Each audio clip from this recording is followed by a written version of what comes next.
ప్రేంగల మా ప్రేపర్లోకపు తండ్రి, ఘనమైన శ్రేష్టమైన మీ పాదాలకు వందనాలు దేవా. ఈ యొక్క ప్రభా మరి రాత్రికాల సమయంలో సంఘముగా మీ ఆలయానికి రాగలిగినందులకై మీకు ఎంతో వందనాలు ప్రభా. మరి ఇంతవరకు పాటల ద్వారా మిమ్మల్ని మహిమపరచగలిగినాం దేవా, మీకు ఎంతో వందనాలు. మరి అలాగునైనా బైబిల్ స్టడీ కొరకునైనా చదువుకున్నటువంటి లేఖన భాగాలను దీవించుము, ఆశీర్వదించుము దేవా. మాతో మాట్లాడము తండ్రి. ఈ యొక్క గ్రంథంలోని లోతైన సంగతులు ప్రభా మాకు నేర్పించుము దేవా. మీ వాక్యం అర్థం చేసుకున్నటకు మా జ్ఞానం సరిపోదు ప్రభా. జ్ఞానం లేని వారం ఒప్పుకుంటున్నాం తండ్రి. ప్రభా మీ పాదం కింద పడవేసుకుంటా ఉన్నాం. అయా కనికరించుము. రాత్రికాల సమయంలో మా కొరకు పరలోకం తెరువము దేవా. పరలోకం నుండి దివ్యమైనటువంటి సంగతులు ప్రభా మీరు మాకు నేర్పించమని మీ సన్నిధిలోనైనా మొరబెట్టుకుంటున్నాం. గత కొన్ని దినాల నుంచి రెండో రాకడ గురించి ధ్యానం చేస్తున్నాం దేవా. మరి అలాగ ఈరోజు కూడా ప్రభా ఒక ప్రత్యేకమైన అంశం గురించి ధ్యానం చేస్తుండగా ప్రభా మీరు మాతో మాట్లాడండి. మా హృదయాలను తెరువము దేవా. అలాగ మేము కూడా నాయన సరిచేసుకున్నటువంటి వారమై అలాగన పరలోక రాజ్యంలో మేము కూడా ప్రవేశించుటకు మాకు కూడా సాయం దయచేయండి. ఈ లోకంలోనే ప్రభా మమ్మల్ని సిద్ధపరచండి. అలాగన ప్రభా మోకరించిన ప్రతి బిడ్డను కూడా పేరు పేరున దీవించుము, ఆశీర్వదించుము దేవా. ఎవరు ఖాళీగా వెళ్ళకూడదు ప్రభా. మీ వాక్యం చేత నింపబడి ఇక్కడ నుండి వెళ్ళేటకు సాయం దయచేయండి. నిలబడుతున్న మీ దాసుడు ప్రభా నాయన చేతగాని వాడు అయోగ్యుడు ప్రభా. చేరువచ్చిన అందరికంటే నేను ఎంతో తక్కువ వాడను ప్రభా. మీ పాదం కింద పడవేసుకుంటా ఉన్నాను. అయా నన్ను క్షమించము దేవా, నన్ను కనికరించము తండ్రి. ఆత్మలో స్వాతంత్రం కలిగి మీ వాక్యాన్ని ప్రజలకు అందించుటకు సహాయం దయచేయండి. అలాగ సమయాన్ని దీవెనకరంగా చేయము నాయన. శత్రు కార్యాలను కూడా లయపరచము దేవా. మీకే మహిమ ఘనత ప్రభావం ఆరోపిస్తూ యేసు ప్రభు నామమున స్తుతించి ప్రార్థించి అడిగి వేడుకుంటున్నాం మా తండ్రి. ఆమెన్.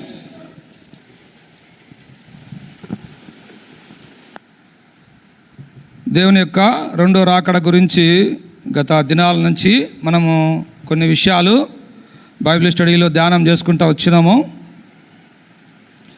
మనము దేవుని రాకడ సమీపంగా ఉండేటటువంటి దినాల్లో మనం అందరం కూడా ఉంటా ఉన్నాం కనుక మనం కూడా సిద్ధపాటు కలిగి ఉండాలని మనము గత దినాలలో మనం చూస్తూ వచ్చినాం.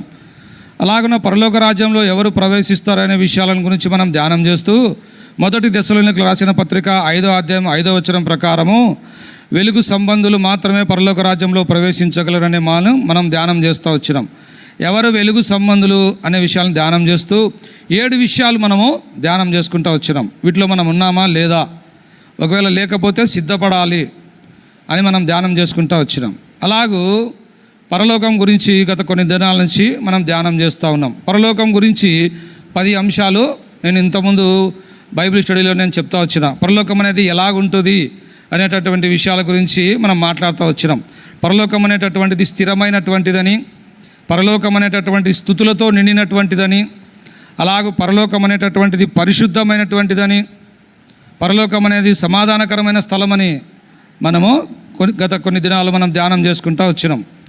కనుక పరలోకం అనేది పరిశుద్ధమైనటువంటి స్థలమని, ఆ యొక్క పరలోక రాజ్యంలో మనం ప్రవేశించాలంటే మనం కూడా పరిశుద్ధంగా ఉండాలా, పరిశుద్ధమైనటువంటి జీవితం కలిగి ఉన్నప్పుడు మాత్రమే మనం పరలోకానికి వెళ్తాము అని మనం ధ్యానం చేస్తూ మనల్ని పరిశుద్ధపరిచే సాధనాలు కూడా బైబిల్లో కొన్ని ఉన్నాయి. వాటిని కూడా మనం ధ్యానం చేస్తూ వచ్చినాం. ఆ తర్వాత పరిశుద్ధమైనది, ఆ పరలోకం అనేటటువంటిది సమాధానకరమైనటువంటి స్థలం కనుక ఈ లోకంలో మనం కూడా సమాధానంగా ఉండి సమాధాన పరిచేవారంగా మనం ఉన్నట్లయితే పరలోక రాజ్యంలో మనం ప్రవేశిస్తాం, లేకపోతే మనం ప్రవేశించలేము. కనుక ఈ లోకంలో మనల్ని సమాధానపరిచేటటువంటి సాధనాల గురించి కూడా దేవుని వాక్యంలో కొన్ని అంశాలు మనము ధ్యానం చేసుకుంటూ వచ్చినాం. అలాగున అంతకుముందు బైబిల్ స్టడీలో పరలోకంలో ఎవరు ప్రవేశిస్తారు, పరలోకంలో ఎవరు ప్రవేశించరు అనేటటువంటి విషయాలు మనము ధ్యానం చేస్తూ వచ్చినాం. అందులో భాగంగా ఈరోజు కూడా ఒక అంశాన్ని మనము ధ్యానం చేద్దాం. రండి, ప్రకటన గ్రంథము 21వ అధ్యాయము 7వ వచనం. జయించువాడు వీటిని స్వతంత్రించుకొనును, నేను అతనికి దేవుడనే ఎందును. ఇప్పుడు పరలోక రాజ్యానికి ఎవరు పోతారు అనేటటువంటి విషయం మనం చూస్తే కొన్ని విషయాలు దేవుని వాక్యంలో ఉన్నాయి, మనము కొన్ని చూద్దాం. దానికంటే ముందుగా గత బైబిల్ స్టడీలో పరలోక రాజ్యం ఏ విధంగా ఉంది అనేది ధ్యానం చేస్తూ 7 ప్రత్యేకమైనటువంటి అంశాలు మనం ధ్యానం చేస్తూ వచ్చినాం. అవేంటివంటే మళ్ళీ చూద్దాం ఒకసారి, మీరు కూడా బైబిల్ తెరిచి చూడండి. ప్రకటన గ్రంథం 21వ అధ్యాయము 12వ వచనంలో కొన్ని అంశాలు మనం చూడొచ్చు. 12 నుంచి 12 గుమ్మములు, 12 దేవదూతలుండిరి, 12 గోత్రముల నామములు. అలాగే 14వ వచనం 12 పునాదులు గలది, 12 అపోస్తులు, 12 పేర్లు కనబడుచున్నవి. అదేలాగున 11వ వచనం 12 గుమ్మములు, 12 ముత్యములు. ఇలాగ మనము ధ్యానం చేస్తూ వచ్చినాం. ప్రభు చిత్తమైతే వీటి గురించి తర్వాత ధ్యానం చేద్దాం. ఇవి అద్భుతమైనటువంటివి. ఈ యొక్క పరలోకము అనేటటువంటిది దేవుడు చాలా అద్భుతంగా నిర్మించినాడు. ఈ పరలోకం అనేటటువంటిది రమ్యమైనటువంటిది. ఈ పరలోకం అనేటటువంటి అద్భుతమైనటువంటి దేవుని యొక్క సృష్టి, అదంతా కూడా దేవుడు మన కొరకే సృష్టించినాడు. అందులో మనం ప్రవేశించాలన్నది దేవుని యొక్క సంకల్పం, దేవుని యొక్క ఆశ, దేవుని యొక్క కోరిక. అందుకే పరలోకంలో ఉన్నటువంటి దేవుడు మనల్ని పరలోకం చేర్చడానికి పరలోకమును వదిలి భూమి మీదకి నరుడుగా ఆయన ఈ లోకానికి దిగి వచ్చినాడు. ఆయన నీ వలే నా వలే ఈ లోకంలో ఎన్నో శ్రమలు అనుభవించినాడు, ఎన్నో బాధలు అనుభవించినాడు. మనందరి పాపాలు యేసుప్రభుల వారు శిలువ మీద మోసుకుంటూ వెళ్ళినాడు. మనందరి పాపముల కొరకు యేసుప్రభు శిలువలో మరణించి 3వ దినాన తిరిగి లేచినాడు. మన పాపం ఒప్పుకున్నాం, యేసుప్రభు మన పాపమంతా కూడా క్షమించినాడు, మనల్ని పరలోకానికి వారసులుగా చేసినాడు. కనుక ఈ పరలోక రాజ్యంలో మనం ప్రవేశించాలంటే మనం ఎలాగుండాలంటే కొన్ని అంశాలు మనం చూద్దాం. నెంబర్ 1, ప్రకటన గ్రంథము 21వ అధ్యాయం 7వ వచనంలో మనం చూస్తూ వచ్చినాం. ఎవరు పరలోక రాజ్యానికి పోతారు అంటే జయించువారు, ఓవర్కమర్స్, జయ జీవితం కలిగినటువంటి వారు మాత్రమే పరలోక రాజ్యానికి వెళ్తారు. ఇంకో మాట చూద్దాం. ప్రకటన గ్రంథం 21వ అధ్యాయం 27వ వచనంతో చదవండి. గొర్రెపిల్ల యొక్క జీవగ్రంథమందు వ్రాయబడిన వారే దానిలో ప్రవేశింతురు కానీ నిషిద్ధమైనదైనను, అసహ్యమైనదైనను, అబద్ధమైన దానిని జరిగించువాడైనను దానిలో ప్రవేశించడు. కనుక రెండోదిగా గొర్రెపిల్ల జీవగ్రంథంలో పేరు రాయబడినటువంటి వారు మాత్రమే పరలోక రాజ్యానికి వెళ్తారు. ఇంకో మాట చూద్దాం. 22 ప్రకటన 22:14 దయచేసి చదవండి. ప్రకటన గ్రంథం 22:14 జీవవృక్షమునకు హక్కు గలవారై గుమ్మముల గుండా ఆ పట్టణంలోకి ప్రవేశించినట్లు తమ వస్త్రములను ఉదుకుకొనువారు. కనుక వస్త్రాలు శుభ్రపరుచుకున్నటువంటి వారు మాత్రమే పరలోక రాజ్యంలో ప్రవేశిస్తారు. తర్వాత 4వదిగా మనం చూస్తే 22వ అధ్యాయం 19వ వచనం దయచేసి చదవండి. 22:19 ఎవడైనాను ఈ ప్రవచన గ్రంథమందున్న వాక్యములలో ఏదైనా తీసివేసిన ఎడలా, చదవండి.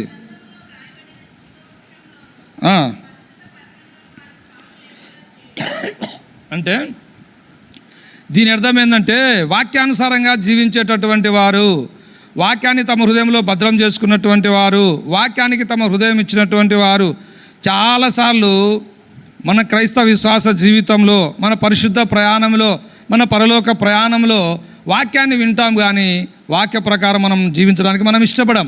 అంతేకాకుండా వాక్యంలో లేనటువంటి కూడా మనం కల్పించుకొని చెప్తూ ఉంటాం, వాక్యంలో లేనటువంటి కూడా మనం ఆచరిస్తూ ఉంటాం. కనుక దేవుని వాక్య ప్రకారం ఇలాంటి వాళ్ళు ఎట్టి పరిస్థితుల్లో కూడా పరలోక రాజ్యంలో ప్రవేశించలేరు. కనుక పరలోక రాజ్యంలో ప్రవేశించేవారు ఎవరు అంటే వాక్యానుసారంగా జీవించేవారు. తర్వాత చూడండి, ప్రకటన గ్రంథం 21వ అధ్యాయం 8వ వచనంలో నేను చదువుతాను. ప్రకటన గ్రంథము 21వ అధ్యాయం 8వ వచనం. పిరికివారు పరలోకంలో ప్రవేశించరు. మరి ఎవరు ప్రవేశిస్తారంటే ప్రభు కొరకు ధైర్యంగా నిలబడినటువంటి వారు మాత్రమే పరలోక రాజ్యంలో ప్రవేశిస్తారు. రెండోగా మనం చూస్తూ వస్తే ఇక్కడ అవిశ్వాసులు. కనుక విశ్వాస జీవితం మనం కలిగి ఉంటేనే పరలోక రాజ్యంలో మనము ప్రవేశిస్తాం. తర్వాత మనం చూసినట్లయితే అసహ్యులు అంటే మంచి మనస్సాక్షి కలిగినటువంటి వారు మాత్రమే పరలోక రాజ్యంలో ప్రవేశిస్తారు. తర్వాత మనం చూస్తే నరహంతకులు, మనం ఇతరులను చంపేవారంగా కాకుండా ఇతరులు బ్రతికించే వారంగా మనం ఉండాలా, అప్పుడు మాత్రమే మనము పరలోక రాజ్యానికి మనం ప్రవేశిస్తాం. తర్వాత వ్యభిచారులు అంటే పరిశుద్ధమైనటువంటి జీవితం, పవిత్రమైనటువంటి జీవితం కలిగి ఉన్నవారు మాత్రమే పరలోక రాజ్యంలో ప్రవేశిస్తారు. తర్వాత మనం చూసినట్లయితే మాంత్రికులు. కనుక దేవుణ్ణి మాత్రమే మనం ఆరాధన చేయాలి, పరలోకపు తండ్రిని మాత్రమే మనం స్తుతించే వారంగా ఉండాలి. ఈ లోకంలో దేని మనం ఆరాధించకూడదు, దేని మనం స్తుతించకూడదు. తర్వాత మనం చూసినట్లయితే ఇక్కడ విగ్రహారాధికులు. విగ్రహం అంటే దేవుని కాకుండా దేన్నైతే మనం ప్రేమిస్తామో అది విగ్రహం. కనుక మనం దేవుణ్ణి ప్రేమించాలా, దేవుణ్ణి మనం ఆరాధించాలా. తర్వాత మనం చూస్తే అబద్ధికులందరూ కూడా అబద్ధం ఆడేటటువంటి జీవితం కాకుండా నిజమైనటువంటి ప్రభు కొరకు అబద్ధ జీవితాన్ని మానేసి నిజంగా ప్రభు కొరకు మనం బతికితే అప్పుడు మాత్రమే పరలోకానికి పోతాం. ఇంకా మనం చూసినట్లయితే ఈ యొక్క 5 అంశాలలో కూడా అద్భుతమైనటువంటి అంశాలు మీరు ఇంటికి వెళ్ళిన తర్వాత చదవండి. మొట్టమొదటిగా మనం చూస్తూ వచ్చినాము, జయించువారు మాత్రమే పరలోకానికి పోతారు. రెండోదిగా గొర్రెపిల్ల జీవగంధమందు పేర్లు రాయబడినటువంటి వారు మాత్రమే పరలోక రాజ్యానికి పోతారు. మూడోదిగా వస్త్రాలు ఉదుక్కున్నటువంటి వారు మాత్రమే పరలోక రాజ్యంలో ప్రవేశిస్తారు. నాలుగోదిగా మనం చూస్తూ వచ్చినాము, వాక్య ప్రకారంగా అనుసరించేవారు మాత్రమే పరలోక రాజ్యంలో ప్రవేశిస్తారు. ఐదోదిగా మనం చూస్తూ వచ్చినాము, 8 అంశాలు మనం చూస్తూ వచ్చినాం. కనుక వీరు మాత్రమే పరలోకంలో ప్రవేశిస్తారు. ఎవరంటే వారికి పరలోకం లేదండి. క్రైస్తవ కుటుంబంలో పుట్టినంత మాత్రాన పరలోకానికి రిజర్వేషన్ ఎవరికి కూడా లేదు. కనుక వీరికి మాత్రమే పరలోక రాజ్యానికి వారసులు. కనుక ఈ రాత్రి మనం పరీక్షించుకుందాం, ఈ జాబితాలో మనం ఉన్నామా? చాలాసార్లు మనం అనుకుంటూ ఉంటాం, మేము కూడా ప్రభుని అంగీకరించినాం, ప్రభు కొరకు జీవిస్తూ ఉన్నాం, ప్రభు సేవ చేస్తూ ఉన్నాం, ప్రభును ప్రకటిస్తూ ఉన్నాం అని మనం అనుకుంటా ముందుకు సాగిపోతూ ఉంటాం. కానీ ఈ లిస్టులో, ఈ జాబితాలో మన పేరు లేకపోతే సోదరుడా సోదరి, మనం పరలోక రాజ్యంలో ఎంత మాత్రం కూడా మనము ప్రవేశించలేం. కనుక ఈరోజు మనం ఒక విషయం ధ్యానం చేద్దాం. మొట్టమొదటిగా జయించువారు, ఓవర్కమర్స్, వీరి గురించి మనము ధ్యానం చేస్తాం. జయించు వారికి దేవుని వాక్యంలో దేవుడు చాలా ఆధిక్యతలు ఇచ్చాడండి, అద్భుతమైనటువంటి ఆధిక్యతలు. కొన్ని చూద్దాం ఈరోజు మనము. రండి, ప్రకటన గ్రంథము 2వ అధ్యాయం 7వ వచనం. ప్రకటన గ్రంథం 2వ అధ్యాయం 7వ వచనం దయచేసి చదవండి. చెవిగలవాడు ఆత్మసంగములతో చెప్పుచున్న మాట వినుగాక, జయించువానికి దేవుని పరదైసులో ఉన్న జీవవృక్ష ఫలమును భుజింపనిత్తును. కనుక జీవవృక్ష ఫలము ఇది అద్భుతమైనటువంటి ఫలం ఇది. కనుక దేవుడు జయించు వారికి దీన్ని రెడీగా సిద్ధపరిచినాడు. జీవవృక్ష ఫలం గురించి మనం ధ్యానం చేస్తే, మొట్టమొదటిగా దేవుడు ఆదామును సృష్టించినప్పుడు అద్భుతమైనటువంటి సృష్టి, అందులో కూడా ఏముందంట? జీవవృక్ష ఫలం ఉంది. మంచి చెడ్డలు తెలివినిచ్చు జీవవృక్ష ఫలము అందులో పెట్టినాడు దేవుడు. అయితే ఆదాము దేవుని మాట వినకపోవటాన్ని బట్టి ఆ యొక్క ఏదైనా వనంలో నుండి త్రోసివేయబడినాడు కదా. ఒక దైవ సేవకుడు చెప్తా ఉంటే నేను విన్నాను, ఎందుకు దేవుడు ఆదామును ఏదైనా వనంలోని తోసేసినాడంటే, పాపం చేసినటువంటి ఈ ఆదాము తిరిగి ఆ జీవవృక్ష ఫలం తిన్నాడు అనుకోండి, తిరిగి బతుకుతాడు. అయితే ఎట్లా బతుకుతాడు? పాపిగానే బతుకుతాడు. చావు లేకుండా పాపంలోనే అలాగూ బతుకుతాడు. అందుకొరకు దేవుడు ఏదైనా వనం నుండి ఆదామును తోసివేసినాడని ఒక దైవజనుడు చెప్తా ఉంటే నేను విన్నా. అలాగుననే తిరిగి ఆదాము ఏదైతే పోగొట్టుకున్నాడో, ఆదాము ఏదైతే కోల్పోయినాడో, అది పరలోక రాజ్యంలో జీవవృక్ష ఫలము దేవుడు మనకు ఇవ్వబోతా ఉన్నాడు. కనుక సువార్తకు ఒక బ్రదర్ వస్తాడు, మీ అందరూ కూడా తెలుసు ఆ బ్రదర్ ఎప్పుడు సువార్త అందుకోగానే చెప్పాడు, పరలోకం ఉంది, జీవవృక్ష ఫలాలు ఉన్నాయి, జీవజల నదులు ఉన్నాయని ఆ బ్రదరు సువార్త భలే చెప్పేవాడు కదా. పరలోకంలో ఏముందంటే జీవవృక్ష ఫలాలు, అవన్నీ కూడా మన కొరకే ఉంచబడి ఉన్నాయి. ఎంత గొప్ప ధన్యులం మనము. కనుక ఇది మనం తినాలంటే మనం ఏం చేయాలా? ఓవర్కమర్స్, జయించే జయ జీవితం కలిగి ఉన్నప్పుడే పరలోక రాజ్యంలో మనం ప్రవేశిస్తాం. అప్పుడు మాత్రమే దీన్ని మనం తినగలం. రెండోదిగా చూద్దాం రండి, ప్రకటన గ్రంథం 2వ అధ్యాయం 11వ వచనం. జయించువాడు రెండవ మరణం వలన ఏ హానియు లేదు. రెండవ మరణం అంటే దేవుని వాక్య ప్రకారం చెప్తారా? రెండవ మరణం అంటే దేవుని వాక్య ప్రకారము ఇది నరకం. మానవునికి 2 మరణాలు, ఒకటి శరీర మరణము, 2 నిత్యమైనటువంటి ఆత్మీయమైనటువంటి మరణం. కనుక ఈ లోకంలో ప్రభుని అంగీకరించకుండా, పాపక్షమాపణ పొందకుండా ఎవరైతే చనిపోతారో వాళ్ళందరికీ కూడా రెండవ మరణం ఉంది, తీర్పు ఉంది. అయితే ప్రభువును అంగీకరించిన మనము, ప్రభు కొరకు తీర్మానం చేసుకున్నటువంటి మనకు రెండవ మరణము లేదు. కనుక జయించేటటువంటి జయ జీవితం కలిగి ఉంటే మనకు ఆ రెండవ మరణం లేదండి. కనుక ఈ రాత్రి మనం కూడా ఒక మంచి తీర్మానం చేసుకుందాం. చాలాసార్లు రాజీ పడతా పోతూ ఉంటాం మన జీవితంలో, ఏం కాదులే, ఏమవుతుందిలే, అయినప్పుడు చూద్దాంలే, ఏం చేయలేం. మనం దేవుని వాక్య ప్రకారము దేవుడు చెప్పిన విధంగా ఖచ్చితంగా మనం నడుచుకోవాల్సిందే. దాంట్లో ఎగ్జామ్షన్ ఎంత మాత్రం కూడా లేదు. రెండవ మరణం ఉంది, నరకం ఉంది, అగ్నిగుండం ఉంది, పాతాళం ఉంది, అది నిజం. అయితే దేవుడు దాన్ని మన కొరకు సృష్టించలేదండి. దేవుని వాక్యంలో రాయబడింది, సాతానుకు దాని దూతలకు దేవుడు సృష్టించాడు. అయితే ఈ దినాన మానవుడు దేవుని ఎరగక పాతాళానికి జోగెడతా ఉన్నాడు, పాతాళానికి పరుగులు ఎత్తుతూ ఉన్నాడు. దౌర్భాగ్యకరమైన స్థితి. ప్రభుని అంగీకరించిన మన జీవితం ఎలాగుంది మనం పరీక్షించుకుందాం. మంచి గిఫ్ట్, మంచి బహుమానం, జీవవృక్ష ఫలం. రెండవ మరణము ఉండదు. రండి, 3వ చూద్దాం. 2వ అధ్యాయము 17వ వచనం చదవండి.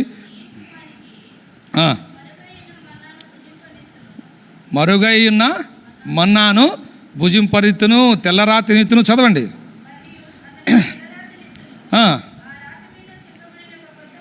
కొత్త పేరు అంట కదా, ఎంత మంచి గిఫ్ట్లు కదా. దేవుని వాక్యంలో దేవుడు చెప్తా ఉన్నాడు, మరుగైనటువంటి మన్నాను. మన పితరులు మన్నా తిన్నారు కదా, మన పితరులైనటువంటి వారు మన్నా తిని చాలా కాలం బతికినారు కదా. మనకు కూడా పరలోకంలో దేవుడు మన్నాను సిద్ధపరిచినాడు, తెల్లరాతనిస్తా ఉన్నాడు, కొత్త పేరు మనకు పెడతా ఉన్నాడు. అద్భుతమైనటువంటి ఆశీర్వాదం. తర్వాత చూద్దాం రండి. ప్రకటన గ్రంథం 2:27 వచనం. 2:27 చదవండి. ఏమున్నాయి, దేవుడు మనకి ఏమి ఇస్తాడు? 2:27 చదవండి. అంతవరకు నా క్రియలు జాగ్రత్తగా చేయడానికి జనముల మీద అధికారం ఇస్తాడంట. దేని మీద అధికారం ఇస్తాడంటే జనముల మీద ఆయన అధికారం ఇస్తాడు. తర్వాత చూద్దాం రండి. ప్రకటన గ్రంథం 3:5 వచనం చదవండి.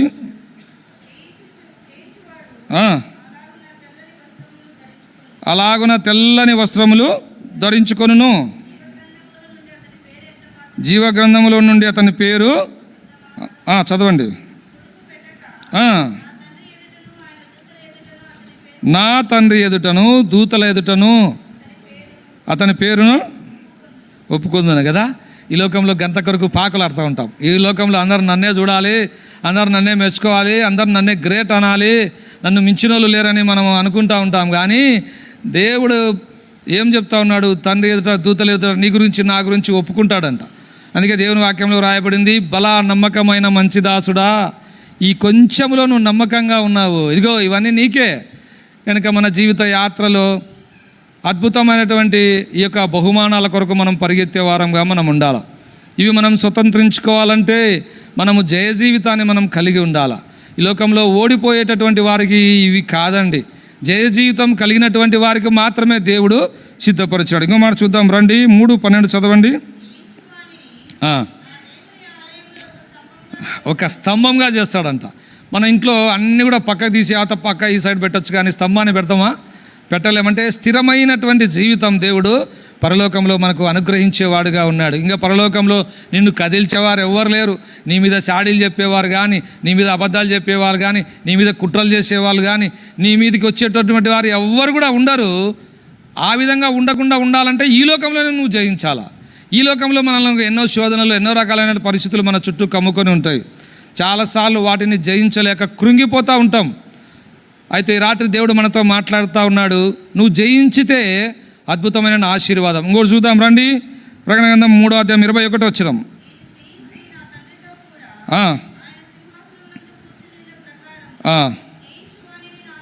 జయించు వానిని నాతో కూడా నా సింహాసనం మీద కూర్చుండబెట్టదని అంటాడు. What wonderful! ఎంత గొప్ప దేవుడు అండి దేవుడు. ఆయన సింహాసనం మీద మనల్ని కూర్చుండబెట్టబోతా ఉన్నాడు. ఆయనతో సమానంగా మనల్ని చూడబోతా ఉన్నాడు. ఎంత దౌర్భాగ్యులము, ఎంత అపవిత్రులము, ఎంత అసహ్యులము, మన జీవితంలో మంచిదనేది లేదు. అయితే మన ప్రభు మనల్ని ప్రేమించి మన కొరకు ప్రాణం పెట్టి తిరిగి లేచుట ద్వారా అద్భుతమైనటువంటి దీవెన ఆశీర్వాదాలు మనకు అనుగ్రహిస్తూ ఉన్నాడు. కనుక పరలోకంలో జయించి వారికి దేవుడిచ్చే ఆశీర్వాదాలు నెంబర్ 1 మనం చూస్తూ వచ్చామని చెప్తారా? ఏంది నెంబర్ 1? జీవవృక్ష ఫలం ఇస్తాడు. జీవవృక్ష ఫలం మొట్టమొదటిగా. రెండవదిగా రెండవ మరణం నుంచి మనల్ని తప్పించేవాడుగా ఉన్నాడు. మూడవదిగా మనం చూసినట్లయితే మరుగైన మన్నాను దేవుడు మనకు అనుగ్రహించేవాడుగా ఉన్నాడు. నాలుగవదిగా మనం చూసినట్లయితే జనుల మీద అధికారం మనకు అనుగ్రహించేవాడుగా ఉన్నాడు. ఐదవదిగా మనం చూస్తూ వచ్చినాము, ఘనతను దేవుడు మనకు అనుగ్రహించేవాడుగా ఉన్నాడు. ఆరవదిగా స్తంభంగా చేస్తాడంట. ఏడవదిగా ఆయన సింహాసనము దేవుడు మనకి ఇవ్వబోతా ఉన్నాడు. ఇవన్నీ అందరికీ కాదండి. బేతనీయలో ప్రేమ విందంటే అందరం కూర్చోవచ్చు కదా, ఎవరైనా కూర్చోవచ్చు, ఎవరైనా తినచ్చు. కానీ పరలోకములో వీటిని స్వతంత్రించుకోవాలంటే ఇవి అందరి కొరకు ఎంత మాత్రం కూడా కానే కాదు. ఇది పవిత్రమైనటువంటి జీవితం కలిగిన వారికి, పరిశుద్ధమైన జీవితం కలిగిన వారికి, విజయవంతమైనటువంటి జీవితం కలిగినటువంటి వారికి మాత్రమే ఇవి సిద్ధపరచబడి ఉన్నాయి. కనుక మనం వీటిని స్వతంత్రించుకోవాలంటే ఈ లోకంలో మనం జయ జీవితం కలిగి ఉండాలి. రెండోదిగా మనం చూద్దాం, ఏం జయించాలా? జయ జీవితం కలిగి ఉండాలంటే ఈ లోకంలో మనం ఏం జయించాలా? మొట్టమొదటిగా చూద్దాం రండి. హెబ్రీయులకు రాసిన పత్రిక 12:4 వచనంలో ఒక మాట ఉంటుంది, చదవండి. హెబ్రీయులకు రాసిన పత్రిక 12:4 వచనం అండి. పాపముతో పోరాడుటలో రక్తము కారునంతగా. చాలండి. ఇక్కడ మనం చూస్తే పాపముతో మనం పోరాడే వారంగా ఉండాలి. పాపాన్ని జయించే వారంగా ఉండాలా. ఎంతవరకు? రక్తము కారునంతగా అంట కదా.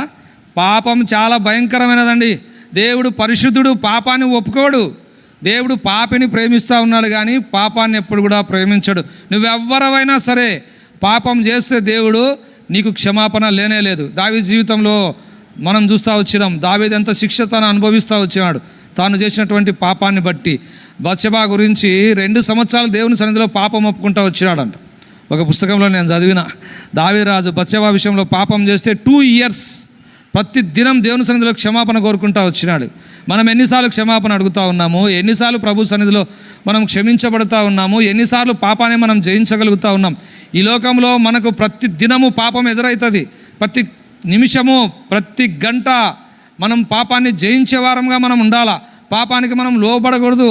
పాపాన్ని మనం ఎప్పుడైతే జయిస్తామో అప్పుడే మనము ఈ లోకాన్ని మనము జయించగలుగుతాం. కనుక దేవుని వాక్యంలో మనం చూస్తే అహరోను మనవడైనటువంటి ఫీనెహాసు 2 వ్యక్తులను చంపుతాడు. అప్పుడు ఆ సందర్భంలో దేవుడు అంటాడు, నేను ఓర్వలేనటువంటిది ఈ ఫీనెహాసు కూడా ఓర్వలేకపోయినాడు, అందుకే వారిద్దరిని చంపినాడంట. అమాట చూద్దాం రండి, చాలా బాగుంటుంది. సంఖ్యాకాండం 25వ అధ్యాయం 11వ వచనం దయచేసి చదవండి. ఎవరైనా సంఖ్యాకాండం 25:11 ఎవరైనా చదవండి. నేను ఓర్వలేని దానిని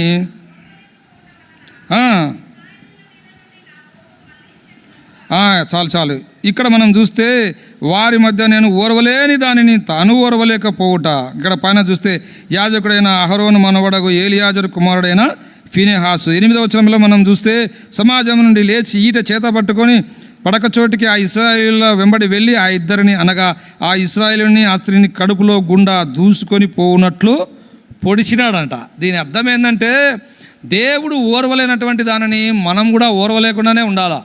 దేవునికి అయిష్టమైనటువంటిది ఏదైనా ఉంటే మనం కూడా దాన్ని అసహించుకునే వారంగా ఉండాలా. అంతేగాని దేవునికి అయిష్టమైనదని తెలిసి, దేవునికి ఇష్టం లేదని తెలిసి చాలాసార్లు మన జీవితంలో మనం దాన్ని కోరుకుంటా ఉన్నట్లయితే మనం పాపాన్ని జయించలేం. పాపాన్ని జయించకపోతే నీకు పరలోకం లేదు. పాపాన్ని నువ్వు జయించే వారంగా ఉండాలా. అంతేకాదు అనేక రకాలైనటువంటి శోధనలు ఎవరికి అంటే ఓన్లీ ప్రభువుని నమ్ముకున్నటువంటి వారికి మాత్రమే. ఈ లోకంలో క్రైస్తవ విశ్వాస జీవితం యుద్ధరంగం వంటిది. ప్రతిరోజు పోరాటమే, ప్రతిరోజు కూడా సమస్యలే. అయితే వీటన్నిటిని కూడా మనం జయించాలా. ఓవర్కమర్స్.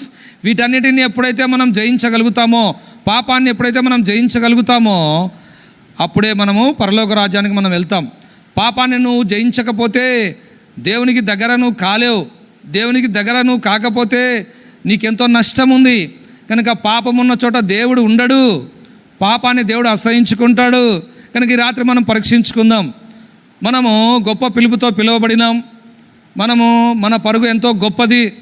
అయితే ఈ ప్రయాణంలో ఎక్కడైనా పాపం మనం లాగేస్తూ ఉందా? ఎక్కడైనా పాపం మనం గుంజేస్తూ ఉందా? ఎక్కడైనా పాపాన్ని మనం జయించలేకపోతా ఉన్నామా? ఇది చేస్తే ఏమవుతుందిలే, అది తింటే ఏమవుతుందిలే, అక్కడికి పోతే ఏమవుతుందిలే, వాళ్ళు లేరా, వీళ్ళు లేరా, వాళ్ళు ఇట్లా చేయలేదా, వీళ్ళు ఇట్లా చేయలేదా, మనం ఎందుకు చేయకూడదు అని ఆ విధంగా పొరపాటును మనము అనుకుంటే మాత్రము నువ్వు ఎంత గొప్పగా ఈ లోకంలో జీవించినా పాపాన్ని జయించకపోతే పరలోక రాజ్యంలో మనకు ప్రవేశం ఎంత మాత్రం కూడా లేదు. రండి, రెండోదిగా చూద్దాం ఏం జయించాలా ఈ లోకంలో. 1 యోహాను 5వ అధ్యాయం 4వ వచనం దయచేసి చదవండి.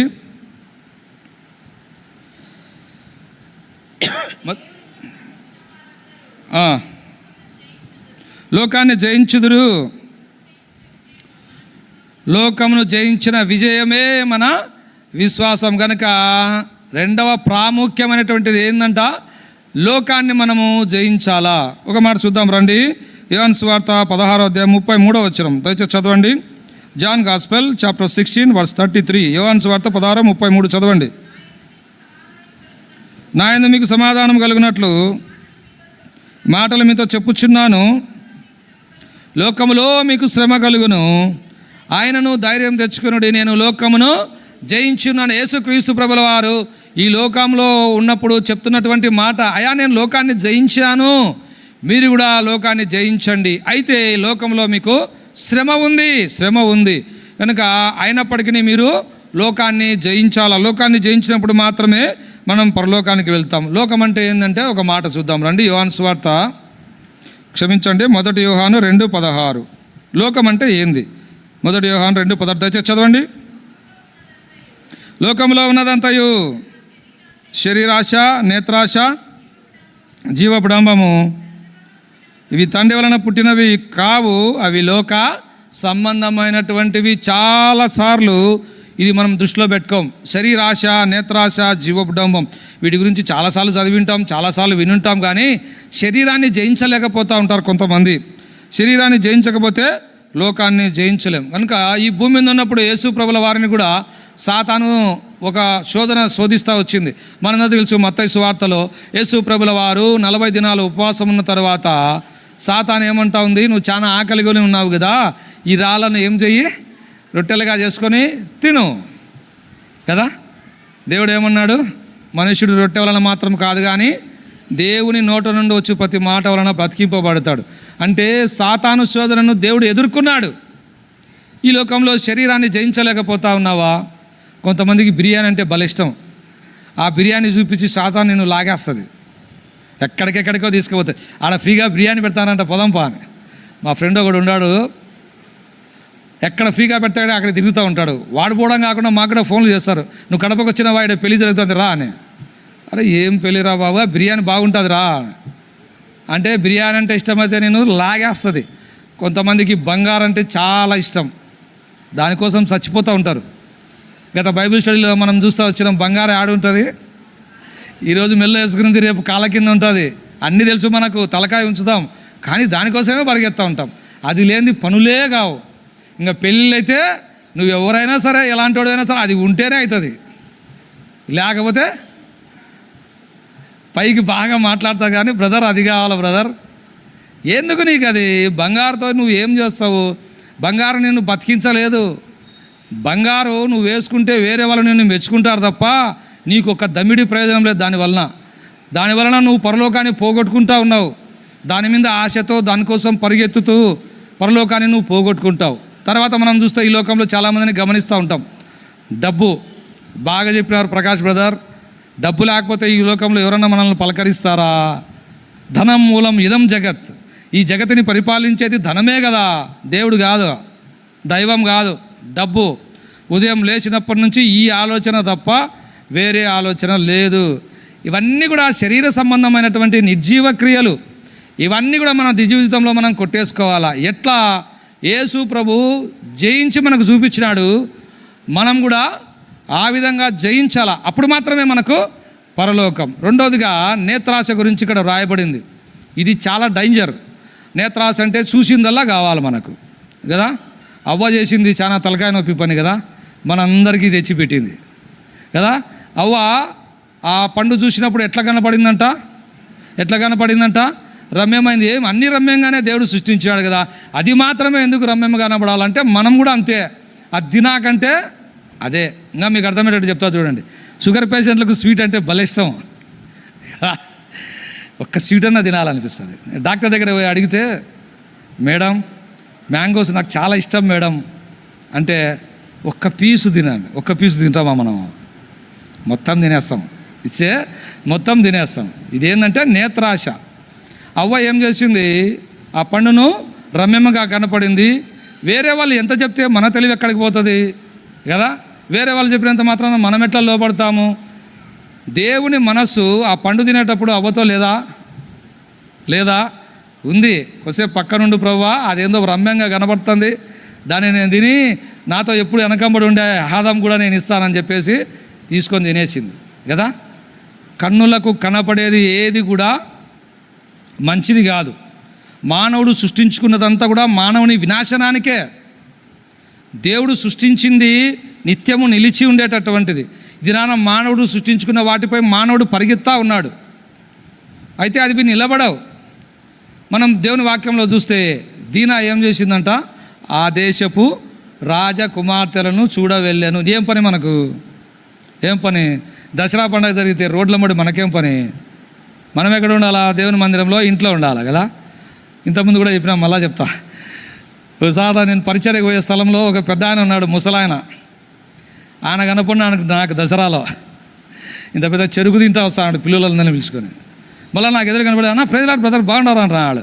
ఈడేం చేస్తాను బ్రదర్ అంటే పిల్లలకు చూపించామని వచ్చినాడంట. ఇవన్నీ ఏందయ్యా, నువ్వు సంఘ పెద్దవు, సంఘాన్ని నడిపిస్తూ ఉండవు, ఈ స్థలానికి రాకూడదని పిల్లలకు చెప్పాలని నీకు తెలీదా?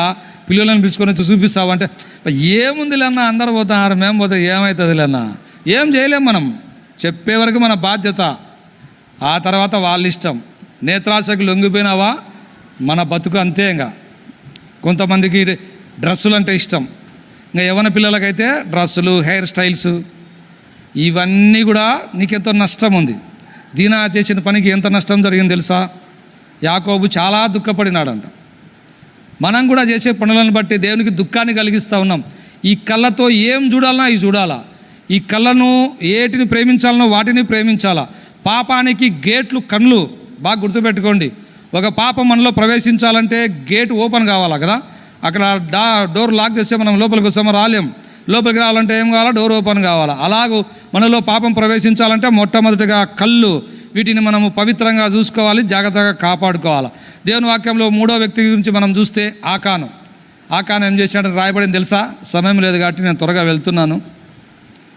వాటిని చూచి ఆశించినాడంట.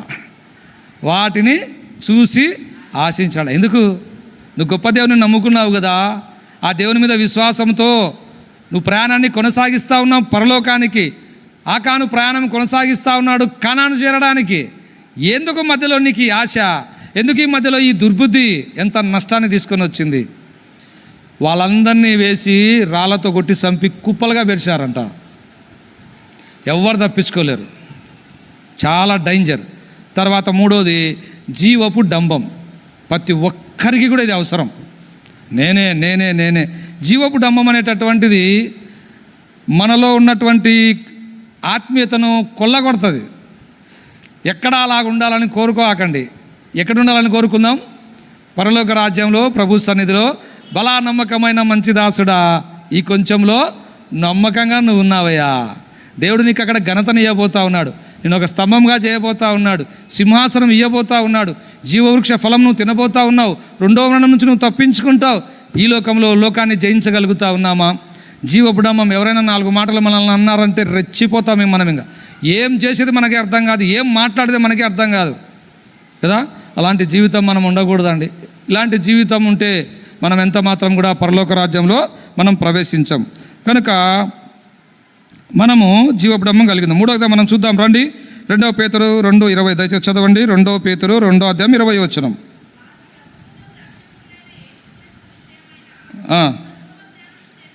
అనుభవ జ్ఞానము చేత లోక మాలిన్యమును తప్పించుకొని. చాలండి. ఇక్కడ లోక మాలిన్యం నుండి తప్పించుకున్న వారు మాత్రమే జయించువారు. మనం ప్రతిరోజు స్నానం చేస్తాం. ఎందుకండి?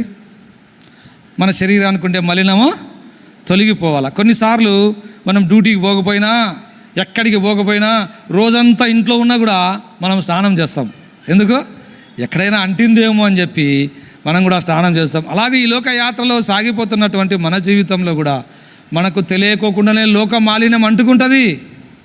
ఈ లోక మాలిన్యం అంటుకున్నప్పుడు వాక్యం అనేటటువంటి ఉదకంతో మనము స్నానం చేయాలి. వాక్యం అనేటటువంటి నీటితో మనము స్నానం చేయాలి. అనునిత్యము మనం పరిశుద్ధపరచుకుంటూ ఉండాలి. మన శరీరాన్ని, మన కళ్ళను, మన ఆత్మను ఎప్పుడు కూడా మనం పరిశుద్ధపరచుకునే వారంగా ఉండాలి. కనుక లోకాన్ని మొట్టమొదటిగా మనం చూస్తూ వచ్చినాం, పాపాన్ని జయించాలా, 2వది లోకాన్ని జయించాలా, 3వదిగా లోక మాలిన్యము అంటకుండా మనము కాపాడుకోవాలి. రండి తర్వాత 4వదిగా చూద్దాం. 1 యోహాను 2:14 చదవండి. 1 యోహాను 2:14.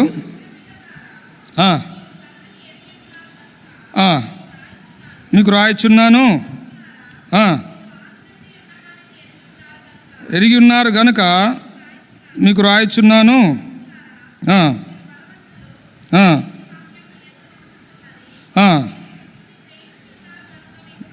దుష్టుని జయించుచున్నారు గనుక మీకు రాయచున్నాను. గనుక ఇది చాలా ఇంపార్టెంట్. 4th వన్, దుష్టుని జయించే జీవితం మనం కలిగి ఉండాలి. ఎందుకు దుష్టుని జయించాలి అంటే లోకమంతా కూడా దుష్టుని యందు ఉన్నదని దేవుని వాక్యం చెప్తా ఉంది. ఈ లోకమంతా కూడా దుష్టుని యొక్క పరిపాలనలో ఉంది. కనుక ఈ లోక యాత్రలో మనం దుష్టుని జయించాలా. చాలాసార్లు దుష్టుని మనం జయించలేక ఆ దుష్టుని యొక్క పరిపాలన కిందికి మనం వస్తూ ఉంటాం. కదా. దేవునికి నువ్వు ఎప్పుడైతే దూరం అవుతావో అప్పుడు శత్రువు నీలో ఆటోమేటిక్గా ప్రవేశిస్తుంది. శత్రువు నీలో ప్రవేశించింది అంటే నువ్వు దేవునికి దూరం అయిపోయినావు అంటే దుష్టుని నువ్వు జయించలేకపోతావు. మనం ఈ లోకంలో చాలాసార్లు మన మనతోటి విశ్వాసులు మనతో అంటూ ఉంటారు, బ్రదర్ శోధన వచ్చింది జయించలేకపోతా ఉన్నా బ్రదర్, దుష్టుని జయించలేకపోతా ఉన్నా బ్రదర్. చాలాసార్లు మనం మాట్లాడుతూ ఉంటాం. కానీ దేవుని వాక్య ప్రకారము దుష్టుని మనం జయించే వారంగా ఉండాలి. ఈ లోకయాత్రలో మన ఆయుష్ ఎంత ఉంటుంది చెప్పండి? 30 సంవత్సరాలు, 40 సంవత్సరాలు, 50 సంవత్సరాలు, 60 సంవత్సరాలు, 75 దాటైతే నేను ఎవరిని ఇంతవరకు వినలే. అయితే శాతానికి ఎన్ని సంవత్సరాలు ఉంటాయి కదా? ఎన్ని సంవత్సరాలు ఉంటాయి? చాలా సంవత్సరాలు ఉంటాయి. ఎంత ఎక్స్పీరియన్స్ ఉంటుంది, నీ గురించి అంతా తెలుసు సాతానుకు. నిన్ను ఎట్లా పడేయాలా, నిన్ను ఎట్లా లాగేయాలా, నిన్ను ఎట్లా తన స్వాధీనం చేసుకోవాలా, నిన్ను ఎట్లా పరిపాలించాలా, నీతో ఏం చేయాలనేది సాతానుకు అన్నీ తెలుసు. అందుకే మనల్ని చాలా సులభంగా సాతాను తన స్వాధీనంలోకి మనల్ని తీసుకొని వస్తుంది. ప్రభువుని అంగీకరించిన వారు కూడా ఈ దినాల్లో గొప్ప పరుగు ప్రారంభించినారు.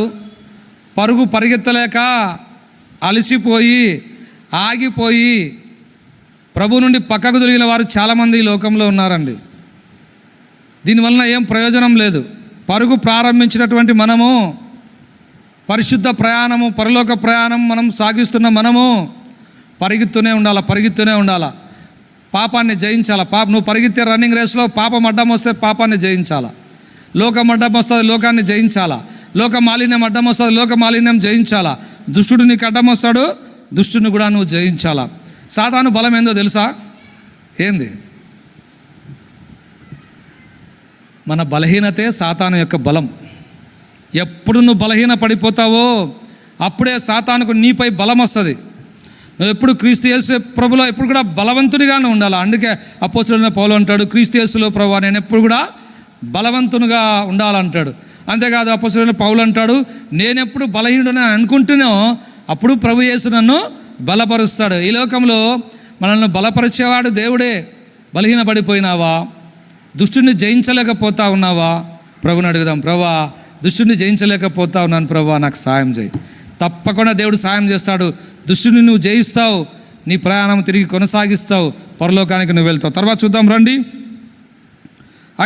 ఐదవదిగా రోమిలకు రాసిన పత్రిక 12:21 త్వరగా చదవండి. రోమిలకు రాసిన పత్రిక 12:21. ఐదవదిగా ఏం జయించాలా? కీడు వలన జయింపబడక మేలు చేత కీడును జయించాలి. కీడు అంటే ఏంది? వేరే వాళ్ళకి కీడు చేస్తామంటే ఓర్వలేనితనం మనకు ఉండకూడదండి.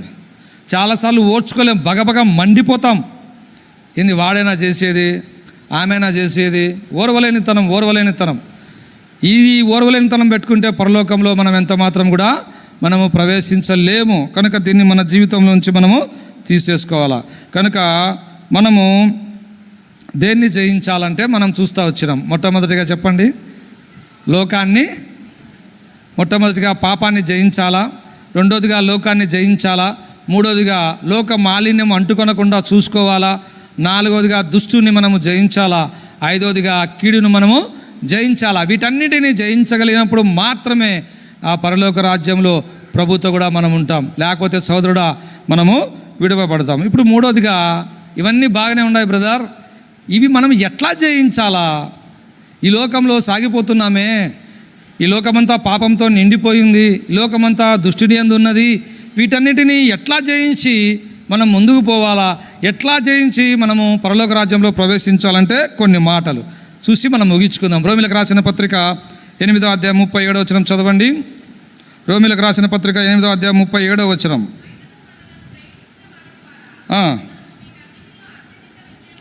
మానవులను ప్రేమించిన వాని ద్వారా వీటన్నిటిలో మనము అత్యధికమైనటువంటి విజయం. కనుక ఎవరు మనల్ని ప్రేమించింది?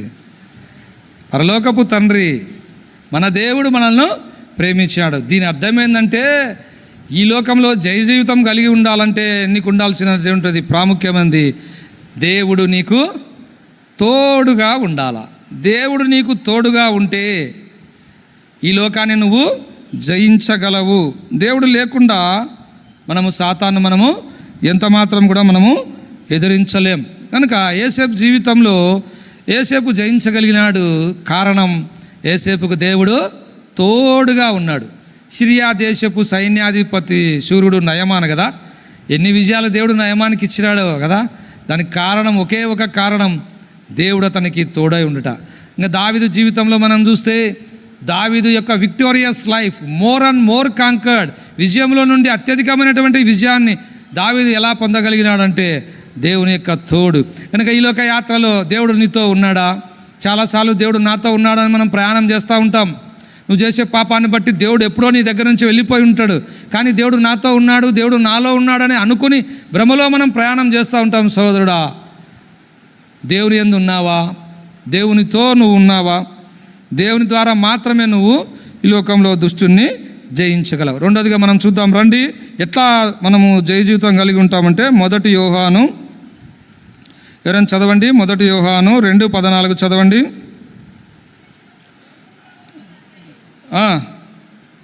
1 యోహాను 2:14 దయచేసి చదవండి. చిన్నపిల్లలారా,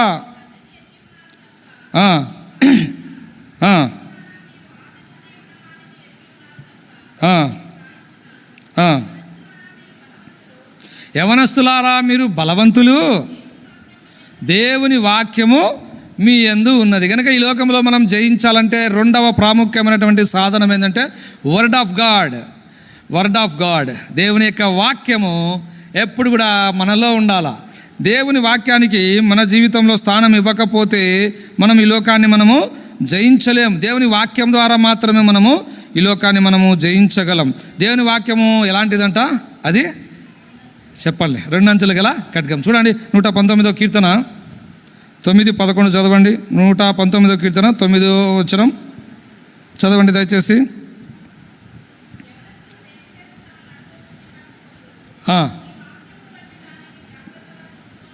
జాగ్రత్తగా చూసుకుంటారు బట్టే కదా.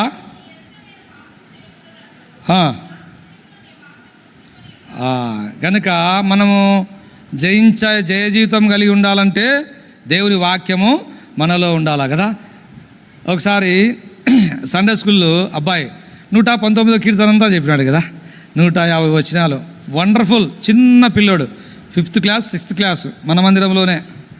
నాకు భలే సంతోషమైంది. అంతేకాదు మా తాత మీ అందరికీ తెలుసు, సామ్యాల్ గారు, ఆయన కూడా డిసెంబర్ 31 వాచ్ నైట్ సర్వీస్లో మొత్తం 150 వచనాలు ఎంత స్పష్టంగా ఎక్కడ ఆగాలనో అక్కడ ఆగి ఆయన చెప్తా ఉన్నాడు. అప్పటికి ఆయన వయసు 60 దాటిపోయినాయి. మన జీవితంలో మనం ఎంతవరకు దేవుని వాక్యాన్ని భద్రం చేసుకున్నాం? ఈ దినాల్లో ఒక దౌర్భాగ్యకరమైన స్థితి ఏంటంటే 4 వచనాలు చూడకుండా కూడా సువార్తలో చెప్పలేకపోతున్నాం కదా. అన్నీ తెలుసు కానీ 4 వచనాలు చూడకుండా చెప్పలేని దౌర్భాగ్యకరమైన స్థితి. దేవుని వాక్యాన్ని మనం ఎప్పుడు కూడా మన హృదయంలో భద్రంగా ఉంచుకోవాలా. దేవుని వాక్యం మన హృదయంలో ఉంచుకుంటే మనం పాపం చేయలేం. మీకు ఒక మాట, ఒక అర్థమయ్యేదానికి ఒక చిన్న వృత్తాంతం చెప్తా చూడండి. కొన్ని సభలలో చూసినారా మీరు ఎప్పుడైనా?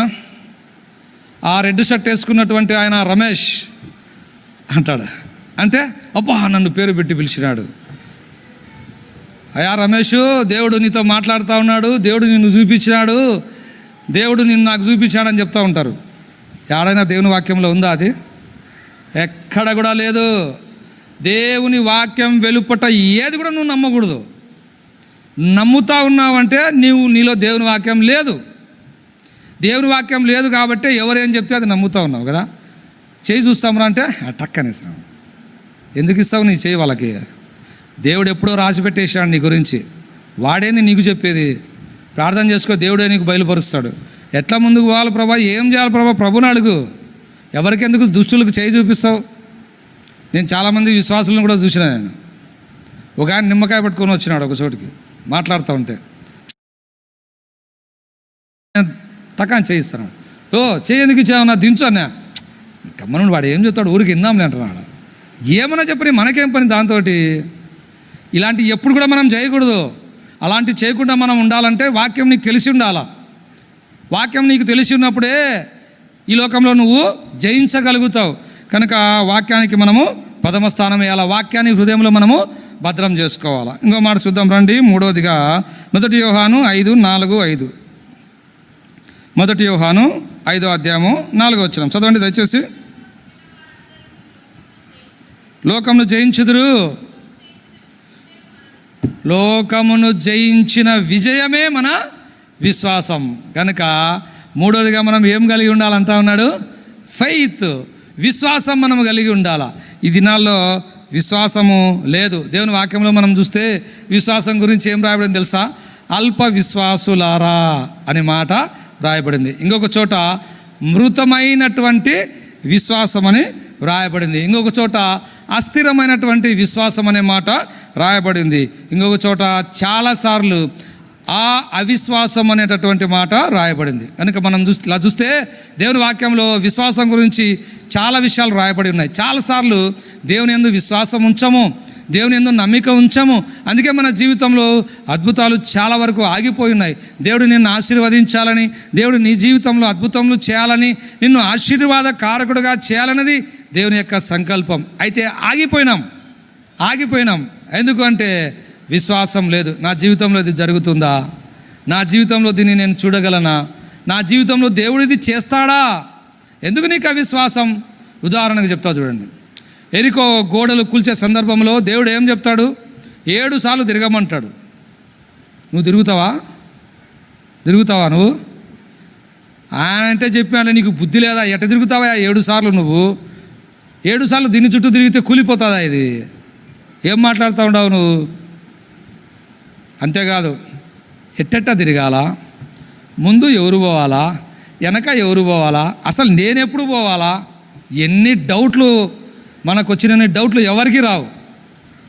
ఏం మాట్లాడలే వాళ్ళు. దేవుని మాటకు విధేయత చూపినాడు. ఆ ఎరికో చుట్టూ తిరిగితే ఏమైంది? 7వసారి బూరలు ఊదినప్పుడు ఏమైంది? కూలిపోయింది. దీన్ని ధ్యానం చేసేటప్పుడు అసలు ఎట్లా దీన్ని కూలిపోయింది? ఈ పక్క పడింది అనుకోండి, గోడ ఈ పక్కకు ఒరిగితే ఏమవుతుంది? గోడ అవతల ఎవరున్నారు? ఇశ్రాయేల్ ప్రజలు ఉన్నారు. గోడ ఆ పక్కకు ఒరిగింది అనుకోండి, ఇశ్రాయేల్ ప్రజలు చచ్చిపోతారా లేదా? సరే, యూతలకు ఒరిగితే ఏమవుతుంది? ఎరికలోనే ప్రజలు చచ్చిపోతారు. ఏం చేసినా తెలుసా? దేవుడు లోపలికి దించేసినాడు. ఇది దేవుని యొక్క అద్భుతమైనటువంటి ప్రణాళిక.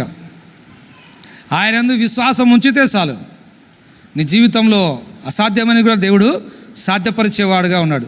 ఒకవేళ అవిశ్వాసంతో బతుకుతూ జయించలేకపోయినావా, అవిశ్వాసంతో ఓడిపోయినటువంటి స్థితిలో నువ్వు ఉన్నావా సోదరుడా, దేవుడు నీకు మరో తరుణం ఇస్తూ ఉన్నాడు. నువ్వు నమ్మిన దేవుడు గొప్ప దేవుడు. నువ్వు నమ్మినటువంటి దేవుడు సామాన్యమైనటువంటి దేవుడు కాదు. శ్రీమంతుడైన దేవుడు, సర్వశక్తిమంతుడైనటువంటి దేవుడు, సార్వభౌమాధికారం కలిగినటువంటి దేవుడు, సమస్తాన్ని సృష్టించిన దేవుడు, సమస్తాన్ని నిర్వహించే దేవుడు, సమస్తాన్ని ఏలుచున్నటువంటి దేవుడు. అన్నిటికంటే ముఖ్యంగా నీ పేరు తెలుసు, నీ తల వెంట్రుకలు తెలుసు, నీ జీవితం తెలుసు, అంతా కూడా దేవుని తెలుసు.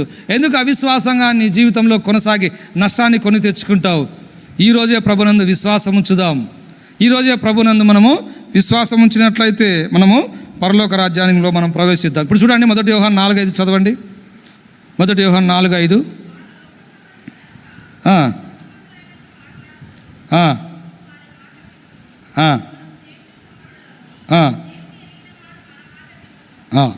యేసుక్రీస్తు ప్రభుల వారిని దేవుని కుమారునిగా ఎరిగినటువంటి వారు. విశ్వాసం అంటే చెప్పండి, దేవుని వాక్యం అని చెప్తోంది. విశ్వాసం అంటే నిరీక్షింపబడి వాటి యొక్క నిజ స్వరూపం అంటా ఉంది. మన లాంగ్వేజ్లో చెప్తాలంటే 100% దేవుడు ఉన్నాడని నమ్మడమే విశ్వాసం. 100% దేవుడు చేస్తాడని నమ్మడమే విశ్వాసం. దావీదు వయస్సు ఎంత అండి? దావీదు బాలుడు, బలము లేనివాడు, బాల్యం నుండి విద్యాభ్యాసం లేనివాడు, ఎట్లా శత్రువును జయించగలిగినాడు? దేవుని వాక్యంలో రాయబడింది, ఆ యొక్క గొల్యాతు తలను తెగ నరికినాడంట. అంటే బ్యాలెన్స్ లేకోకుండా మట్టసనంగా పూర్తిగా ఎడ్జ్ వరకు నరకగలిగినాడు. ఇది ఫెయిత్, ఇది విశ్వాసం. ఈ లోక యాత్రలో మనం జయ జీవితం కలిగి ఉండాలంటే విశ్వాసం కలిగి ఉండాలా. అప్పుడు మాత్రమే మనము పరలోక రాజ్యంలో మనం ప్రవేశిస్తాం. కనుక జయ జీవితం అనేటటువంటిది చాలా ప్రాముఖ్యమైనటువంటిది. ఈ లోకంలో మనం ఎంత గొప్పగా బ్రతుకుతూ ఉన్నా, ఎంత గొప్పగా దేవుని పని చేస్తూ ఉన్నా, ఎంత గొప్పగా దేవుని వాక్యం చెప్తా ఉన్నా, ఎంత గొప్పగా సువార్త చేస్తూ ఉన్నా, ఎంత గొప్పగా బ్రతుకుతూ ఉన్నా కూడా మనము లోకాన్ని జయించినప్పుడు మాత్రమే పరలోక రాజ్యానికి మనము ప్రవేశిద్దాం. అలాగూ ఈ లోకాన్ని జయించే శక్తి దేవుడు మనకిచ్చునుగాక. అలాగే మనమందరం కూడా పరలోక రాజ్యంలో ప్రవేశించుటకు ప్రభు మనకు సహాయం చేయనుగాక. దేవుడి వాక్యము దీవించునుగాక.